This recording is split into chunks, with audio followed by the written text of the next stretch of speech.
행복한 안식일입니다. 한 주간 주 안에서 평안하셨습니까, 여러분? 오늘도 여러분 사람이 아닌 하늘이 주는 평안 속에서 행복한 안식일 되시길 진심으로 바라겠습니다. 환절기에 더욱더 건강하시고요. 더 많은 기도와 또 더 간절한 마음으로 매 순간 승리하시기를 바라겠습니다. 오늘 제목은 예수님께서 무화과나무를 저주하신 사건입니다. 성경에 예수님에 대한 이야기가 많이 나오지만요, 예수님이 저주하셨다라고 하는 것은 아마 거의 없는 표현입니다. 그 중에 무화과나무를 저주한 그 교훈을 통하여 오늘 하나님께서 저희들에게 가르쳐 주시고자 하는 교훈을 배우고자 합니다. 부디 배우는 데서 그치는 것이 아니라 여러분 여기에 나와 있는 모든 것들을 실천하는 그런 저와 여러분 또 우리 어린이들이 되기를 진심으로 바라겠습니다. 세상에 성공한 사람들은 이야기합니다. 그리고 세상에 많은 사람들은 저 사람들이 왜 성공했는지를 알기를 원하죠. 그런데 이 세상에는 성공한 사람이 많습니까? 실패한 사람이 많습니까? 실패한 사람이 많죠. 제가 좀 표현이 성공하지 못한 사람이 많죠. 왜 그럴까요? 우리 현진이 왜 그럴까? 왜 성공한 사람이 있는데 그 사람처럼 되지 못하는 사람이 많을까? 그거는요, 그 사람이 성공한 방법대로 하지 않기 때문입니다. 딱 하나예요. 사람들을 알기를 원해요. 어떻게 했어요? 어떻게 했어요? 어떻게 하면 음식이 잘 팔리죠? 어떤 반찬을 해야 잘 팔리죠? 라고 물어보는데 성공한 사람이 반찬은 이렇게 만들고요, 많이 만들어 놓지 말고요, 그때그때 조금씩 만들고요. 그래요? 그렇게 하면 좋아요? 근데 끝까지 그렇게 안 한다는 거예요. 조금 만들어 놓고 조금씩 그때 만들려면 귀찮으니까 처음에는 그렇게 하다가 나중에는 안 하는 거죠. 그래서 여러분 세상 속담도 10번 찍어 안 넘어가는 나무가 없다 그러는데 10번 찍는 사람은 거의 없다는 거예요. 우리 어린이들도 마찬가지고 우리 어른도 마찬가지입니다. 세상에 성공한 사람들은 왜 계속 도전하지 않느냐는 그런 질문을 던지는 거죠. 마찬가지입니다, 여러분. 여러분, 안 되면 될 때까지 계속 예수님이 오실 때까지 우리는 우리들의 부족한 모습을 고치기 위하여 우리가 해야 되는 겁니다. 제한이 움직이지 마세요.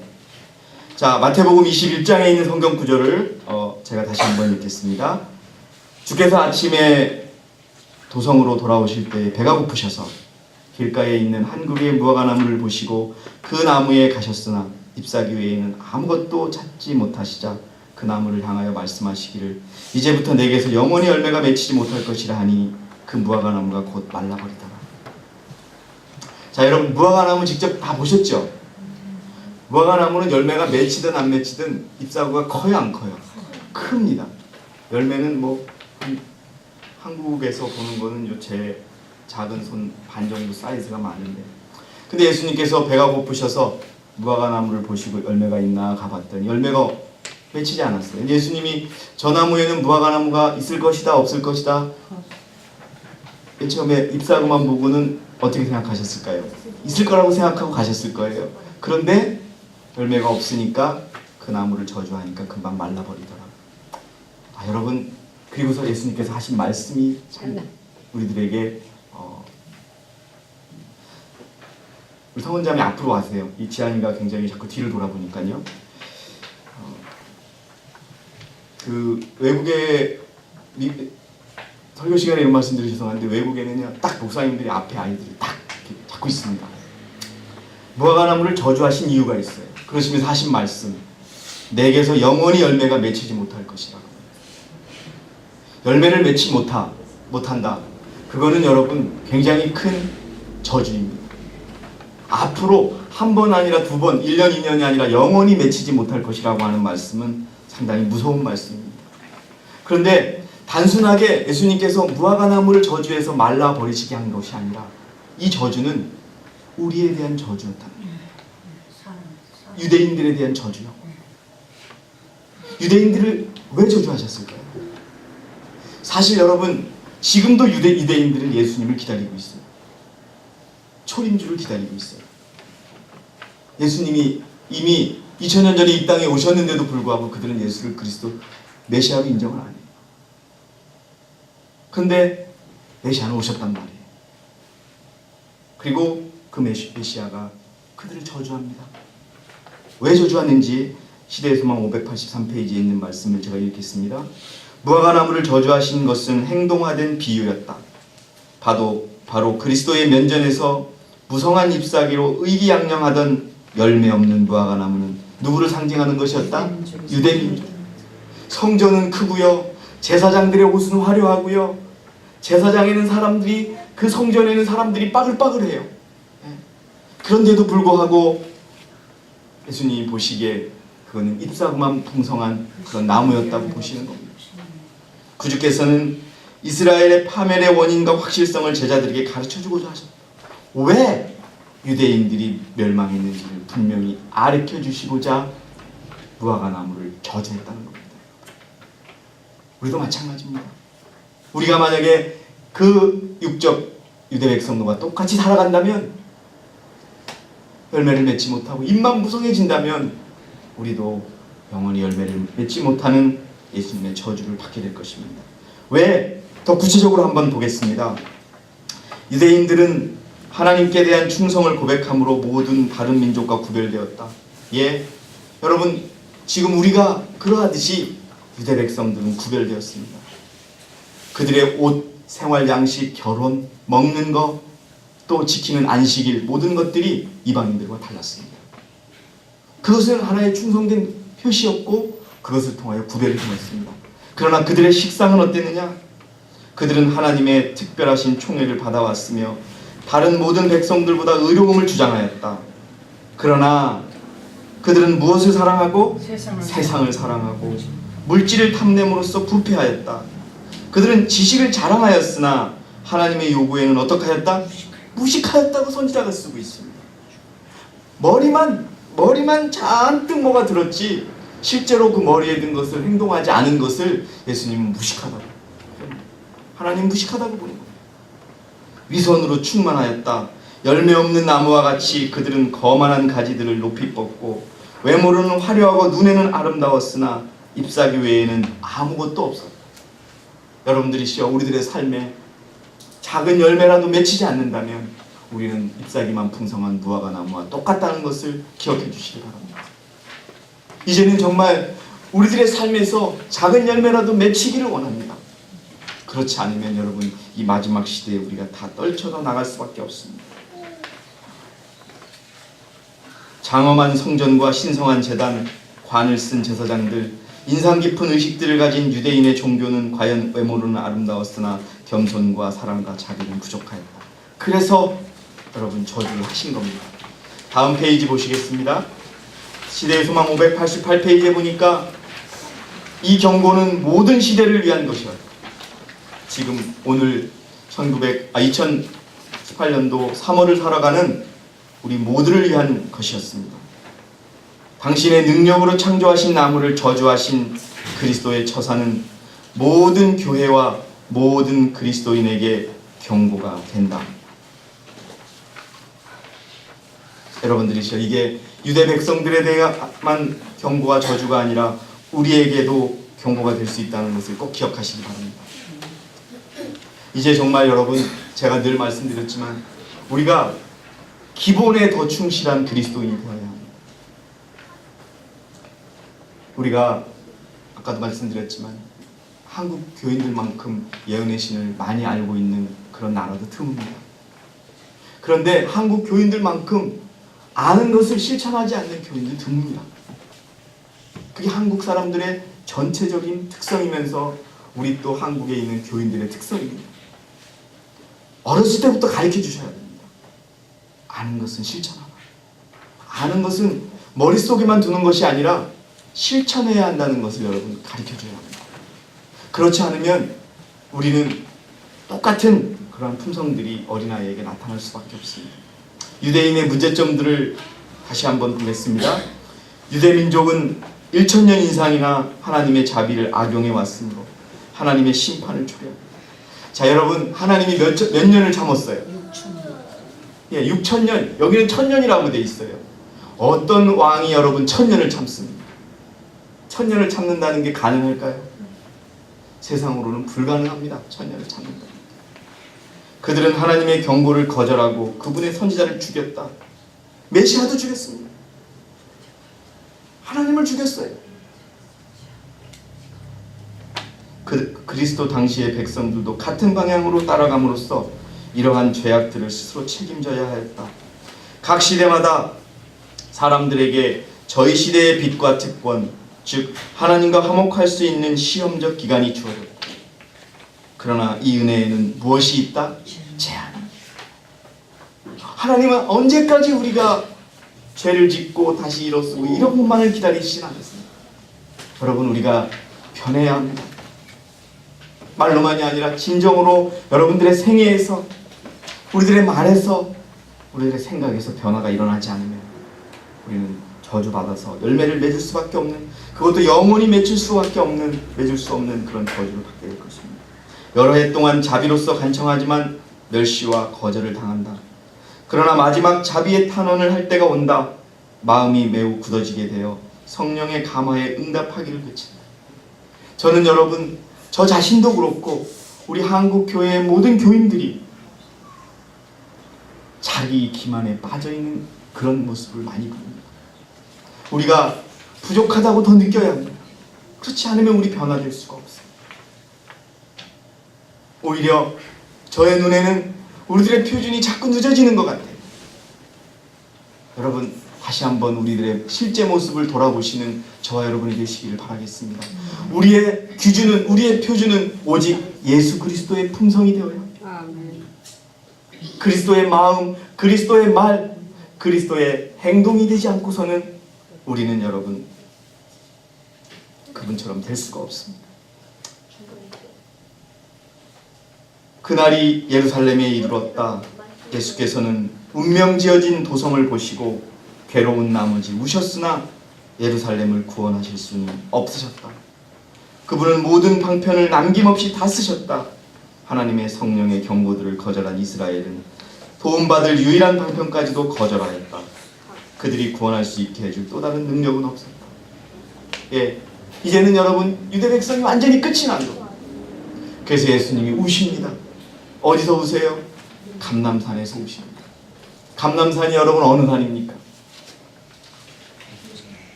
천년왕국이 내려올 올리브 마운틴이 바로 감람산입니다. 거기에서 왜 그들은 그 천년왕국에 참여할 수 없다는 것이지. 마찬가지입니다, 여러분. 오늘 우리를 향해서 예수님이 그 산에서 울지 않으시기를 원합니다. 그것은 여러분 우리의 작은 마음에서 시작이 됩니다. 여러분, 우리가 가지고 있는 나는 문제없다, 나는 괜찮다라는 마음을 아주 완전히 헐어버리시기 바랍니다. 의도적으로 여러분들의 마음에 나의 죄는 크게 보고 다른 사람의 죄는 더 작게 볼 수 있는 마음을 갖게 해달라고 하시기 바랍니다. 그렇지 않고 우리 변화될 수 없습니다.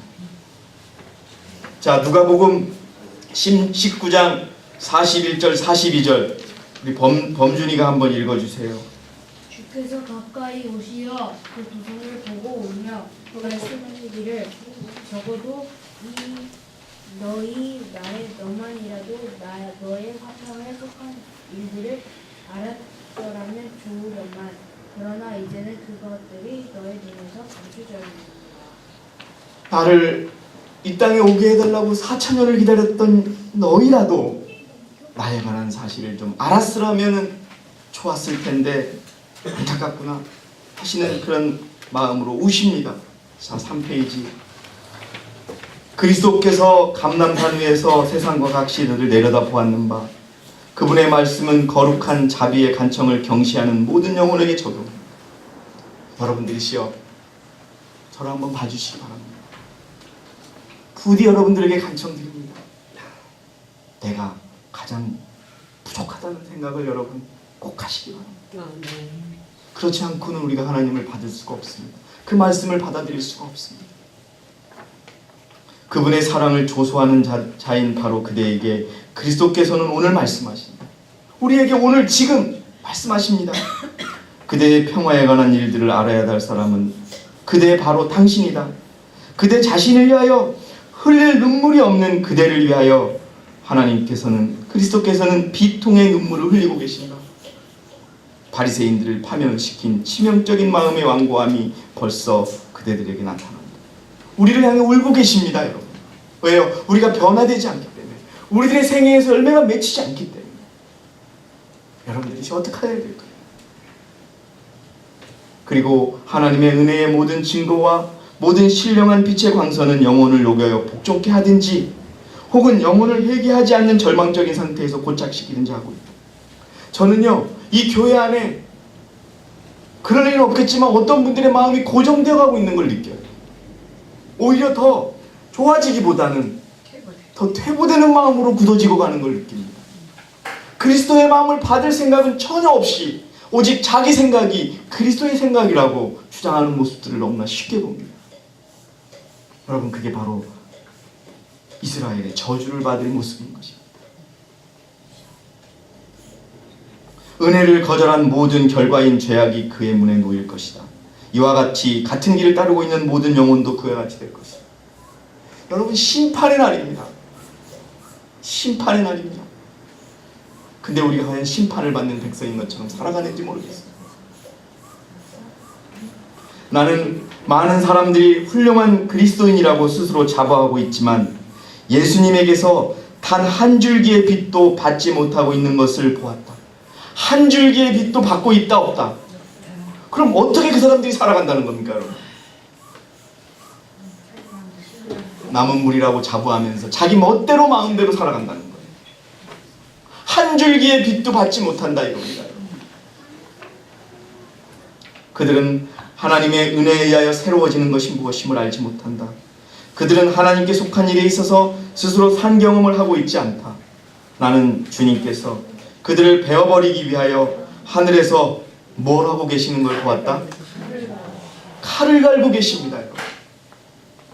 여러분들이시여, 하나님은요, 사랑이 없어서 칼을 갈고 계시는 게 아니에요. 여러분, 마지막 백성들은요, 구원이 하나님의 싸움과 관련이 있는 겁니다. 사단이 그렇게 공격했던 그리스도, 율법이 필요 없고 율법을 지킬 수 없다는 그것을 하나님께서는 입증해야 돼요. 누구를 통하여? 우리를 통하여. 그렇기 때문에 여러분, 그 기준에 다다르지 못하는 영혼들은 불쌍하지만 어떻게 해요? 칼로 잘라낼 수밖에 없는 것입니다. 부디 여러분, 저와 여러분이 그 칼을 통해서 잘라냄을 당하지 않는 그러한 영혼이 되기를 간절히 기도드립니다.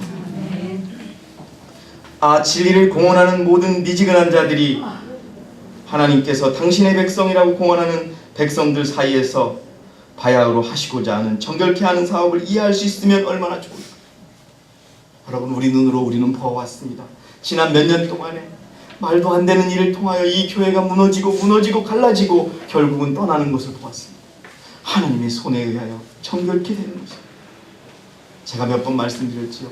우리가 생각하지 못한 방법이 또 돌아와서 또 생각지도 않은 사람들이 또 떠날 수도 있습니다. 또 돌아올 것입니다. 그게 왜 그런지 아십니까? 우리가 공헌하는 사람이기 때문에 그렇습니다. 공헌한다는 것은 무슨 뜻입니까? 우리 현진이 공헌한다는 게 무슨 뜻이에요? 공헌. 우리 학교 학교에서 친구 중에 이러는 친구들이 있죠.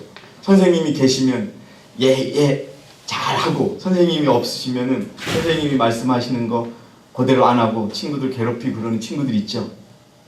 말로만 하고 실제로는 행동하지 않는 사람을 공헌한다고 해요. 공헌. 여러분, 우리가 혹시 공헌하는 그리스도인인지 아닌지 돌아보시기 바랍니다. 이것처럼 속고 있는 자가 없어요. 이것처럼 불행한 자가 없습니다. 이것처럼 소망이 없는 자가 없습니다. 이것처럼 치료할 수 없는 자가 없습니다. 그들은, 사랑하는 친구들이여, 그대들의 자신의 상태에 관하여 어떻게 하지 말라? 스스로 속지 마라. 여러분, 여기다가 밑줄 꽉꽉 치십시오. 속지 마십시오.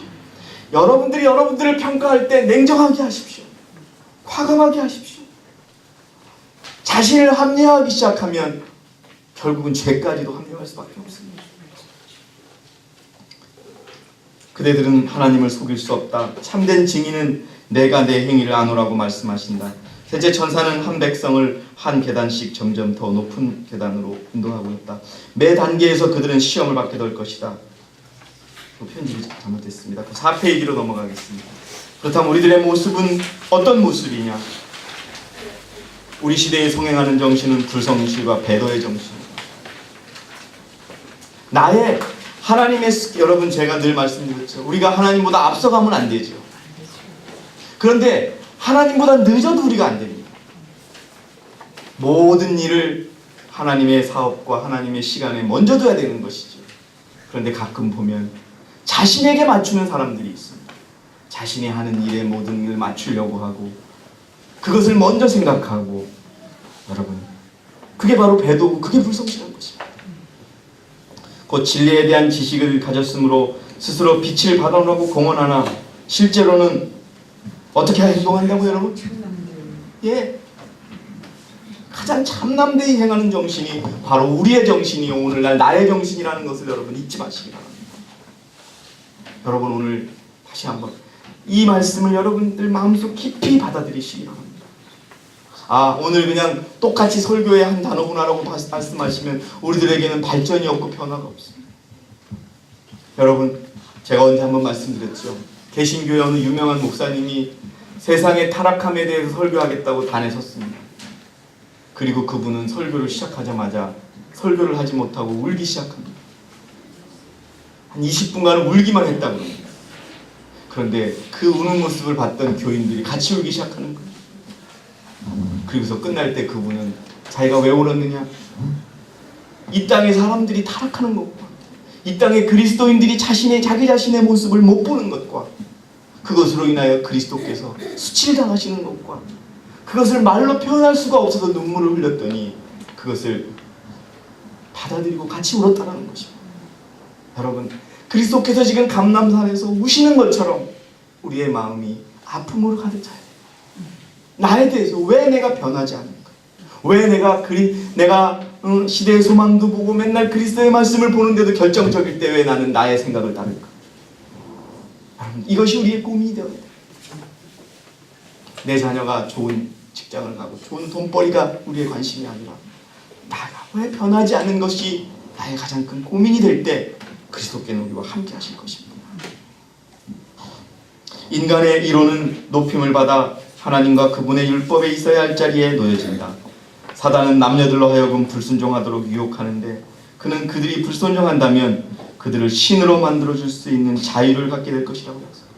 하나님은 이렇게 하라고 그러는데 사단은 계속 이렇게 하라고 가르쳐줍니다. 근데 그러면서 속으로는 뭐라고 얘기하냐면 내가 너를 신으로 만들어줄게. 여러분, 우리가 하나님을 믿는다고 하면서 하나님을 따르지 않는다면 나에게는 누가 신이 되는 겁니까? 내가 신이요 사단이 신인 겁니다.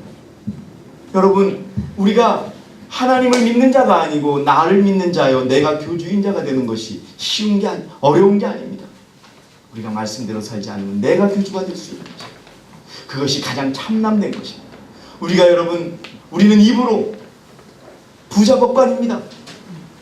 나는 예수님에게 찾아가서 어찌하여 구원을 얻으리까? 성경에 뭐라고 기록되었느냐? 율법을 지키라고 되었지 않느냐? 그래서 그럼 내가 또 어떻게 해야 됩니까? 라고 했더니 내 모든 것을 버리고 나를 따르라. 근데 그 부자법관은 따랐으니까 못 따랐습니다.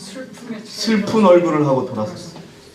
여러분, 이 땅에서요 율법을 지킬 수 있다고 얘기하는 교회가 어디밖에 없습니까? IMS밖에 없어요. 제1교회는 공식적으로 이제는 율법을 지킬 수 없다고 얘기합니다. 개신교는 마찬가지, 율법이 없어졌다고 하는 개신교회예요. 여러분, 우리의 모습이 부자법관의 쓸쓸한 모습이 되지 않기를 원합니다. 우리가 내어놓을 건 뭘까요? 그 부자법관이 포기하지 못한 것은 뭘까요? 그가 소중히 여겼던 재물은 무엇일까요? 그것이 바로 자아였던 것입니다. 이기심이었던 것입니다. 그걸 다 버리고 나를 좇으라고 하는, 지금 우리에게 권면하시는 거랑 똑같다는 것을 기억하시기 바랍니다. 하나님의 분명한 말씀에 반대되는 정신, 곧 하나님의 계시보다 인간의 지혜를 우상처럼 높이는 정신은, 이게 우리의 모습이에요. 저의 모습이에요. 여러분들의 모습입니다. 남의 모습이 아니에요. 오늘 여러분 다시 한번 경각 가운데 있는 저와 여러분이 되시기를 진심으로 바라겠습니다. 자, 그러면 열매를 맺는 방법은 뭐냐? 우리는 압니다. 자아를 포기하고 뭐 다 많아요. 우리 너무나 많이 들었어요. 그 말을 정말 수천 번 들었을 겁니다. 그런데도 우리 가운데 그것이 생애되지 않습니다. 차라리 여러분 우리가 팔다리가 없는 불구자보다 더 불행할 것입니다. 여러분 팔다리가 없는 분들, 그분들이 믿음을 가지고 살아가는 모습,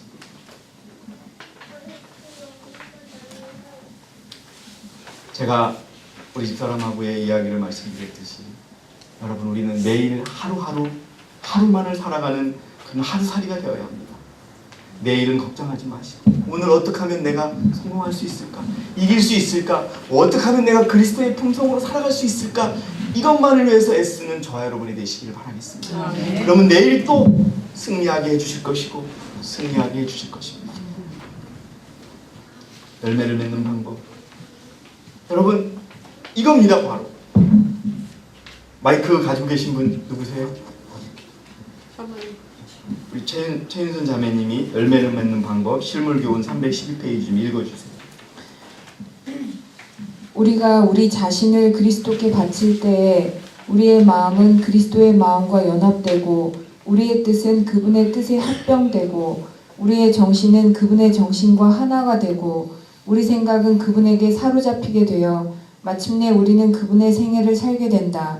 이것이 바로 그분의 의의 옷을 입는다는 의미이다. 자, 여러분 이 건물이 지금 시멘트로 지어졌지요. 근데 이 시멘트 가루와 물이 합쳐져 가지고 전혀 다른 단단한 돌이 되는 것이죠. 합병이라는 건 여러분 개개인의 특성이 완전히 없어져서 새로운 특성을 가진 존재로 태어나는 걸 합병이라고 합니다. 그 여기에는요 시멘트 그 가루 같은 성질이 없어요. 시멘트도 여러분 생명이 있어요. 건축학에서 배우는데 시멘트를 이렇게 다져놓고서 그 시멘트가 물을 들어막히는 소리가 있는 거 여러분 아세요? 마치 우리가 목이 마르면 벌컥벌컥 물을 맞듯이요. 시멘트가 물을 쫙 이런 소리를 하면서 물을 마셔요. 그러면 그게 들어가면은 한 20일 30일 양생이라고 해서 되면은 2000년을 가요. 전혀 다른 가루같이 그리 약한 먼지만 날리는 그런 시멘트가 아니라 어떤 데서도 변하지 않는, 바로 여러분 우리와 그리스도가 섞일 때 우리라고 하는 개성은 완전히 죽고 뭐만 사는 그리스도라는 특성만 사는 그런 합병이 일어나야 돼요. 그래서 여러분 우리는 죽어야 한다는 말이 이런 의미예요. 우리가 살아있고 내가 살아있으면 그리스도는 결코 살 수가 없다.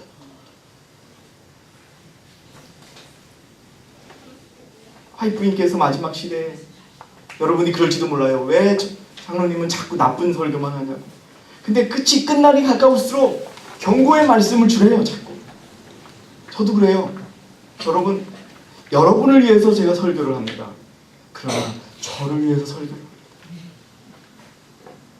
왜? 저의 모습을 보거든요.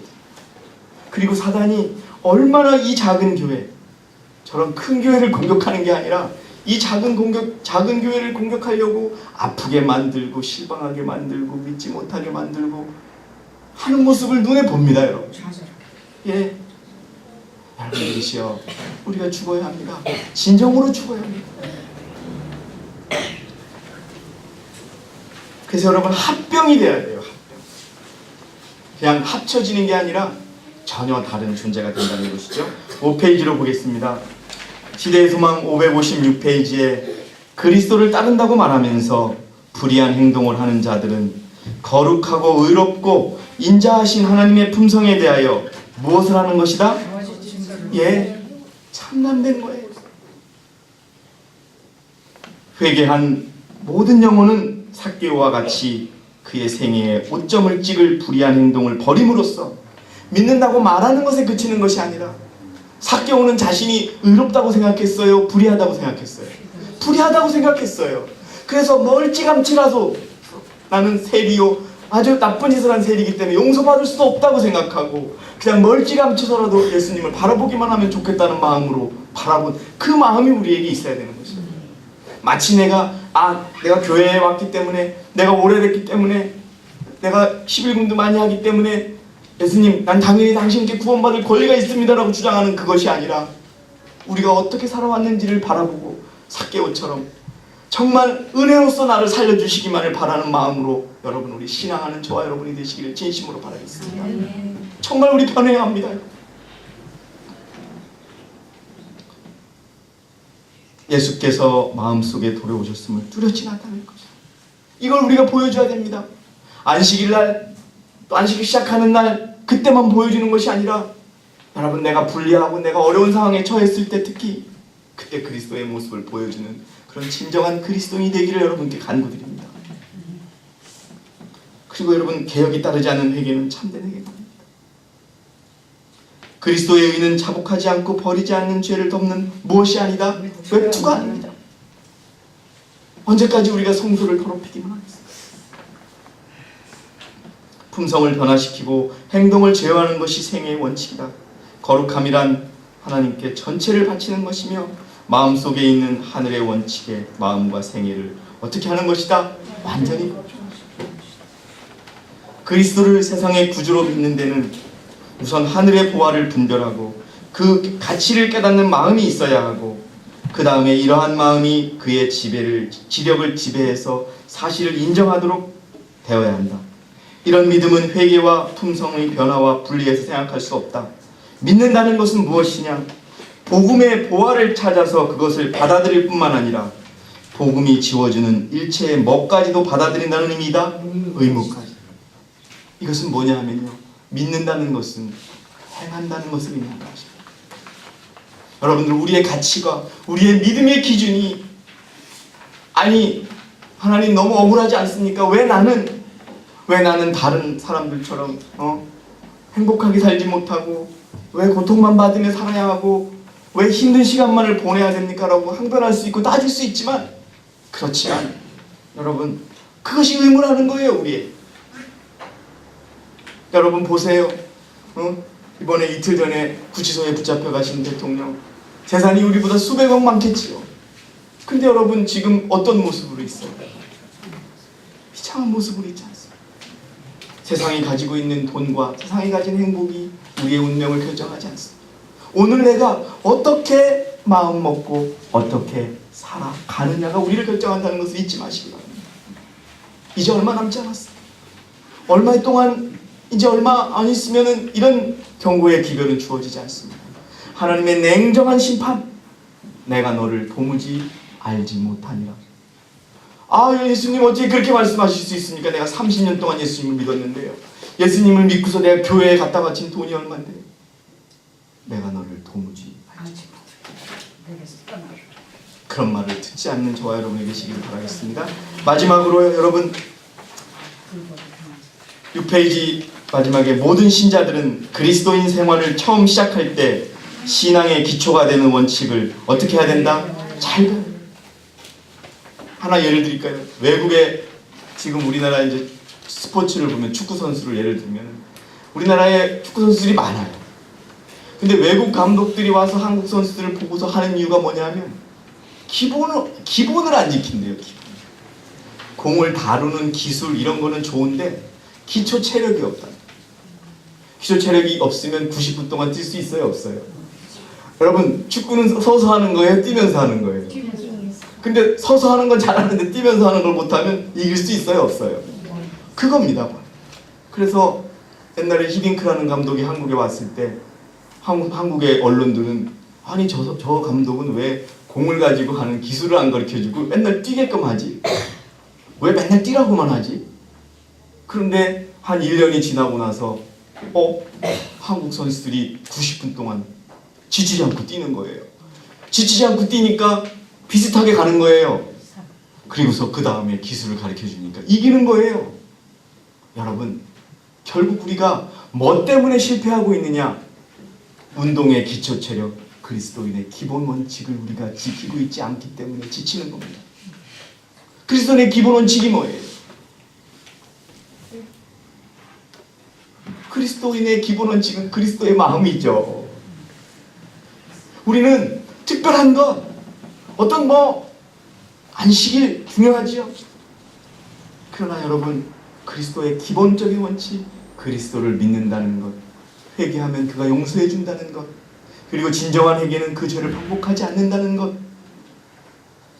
여러분, 그것이 우리들에게 기본이 되어야 해요.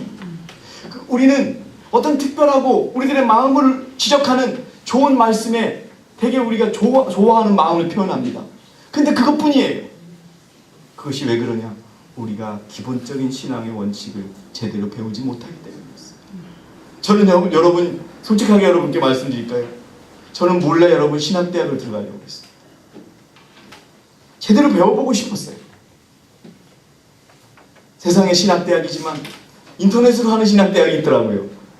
네, 얼마나 잘못 가르치는지 배워보고 싶었어요. 그리고서 말씀드리고 싶었어요. 근데 그게 이제 여의치 않지요. 근데 한번 제가 접촉하는 데가 있습니다. 네? 비싸지 않더라고요. 1년 과정인데 배우고 싶어요. 왜? 그렇지 않고는 어떻게 가르치는지 우리가 모르잖아요. 우리가 말로는 개신교가 얼마나 타락했는지 얘기하지만 우리는 전해 들은 것뿐이지 실제로 우린 모르잖아요. 그래서 지금 알아볼, 실제로 제가 전화까지 하고 돈까지 다 물어본 적이 있어요. 실제로 경험해봐야 돼요. 그래야지 제가 이 자리에 서서 여러분들에게 진짜 말씀해 줄 수 있겠다. 여러분들이 기본에 충실한 저와 여러분이 되시기를 바랍니다.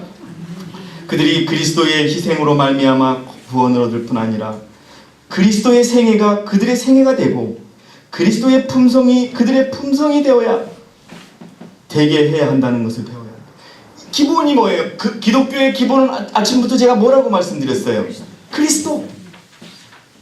내가 아니에요. 이 교회의 기본은 내가 아니랍니다. 그들에게는 져야 될 짐이 있고 고쳐야 할 타고난 나쁜 본성이 있다는 것도 배워야 한다. 그들은 좋은 군사로서 자기를 부정하고 어려움을 참으며 그리스도를 따르고 그분을 위해 일하는 것이 큰 축복임을 배워야 한다. 그들로 그리스도의 사랑을 의지하고 그분께 그들의 모든 염려를 맡기도록 가르치라. 그들로 영혼을 그리스도께 인도하는 기쁨을 맛보게 하라. 그렇게 하면 그들은 잃어버린 영혼에 대한 사랑과 관심 때문에 자기 자신을 잃어버리게 될 것이다. 왜 우리가 우리의 모습을 보는지 아십니까, 여러분? 여기에 나와 있는 것처럼 우리의 구원만을 위해서 애쓰기 때문에 그렇습니다. 이제 봄이 되었고 여러분, 우리의 인생 가운데 열매가 맺히시기를 원한다면 오늘 들은 말씀대로 한번 실천해 보시는 저와 여러분이 되시기를 진심으로 바라겠습니다. 산 종교, 그리스도가 이 교회 안에서 살아있기를 저는 진심으로 원합니다. 말씀으로 글자로 성경에 있는 글자로만 살아있는 것이 아니라 우리들의 생애를 통해서 진정으로 살아있는 그런 그리스도를 경험하는 저와 여러분이 되시기를 바라면서 오늘 준비한 모든 말씀을 마치도록 하겠습니다. 감사합니다.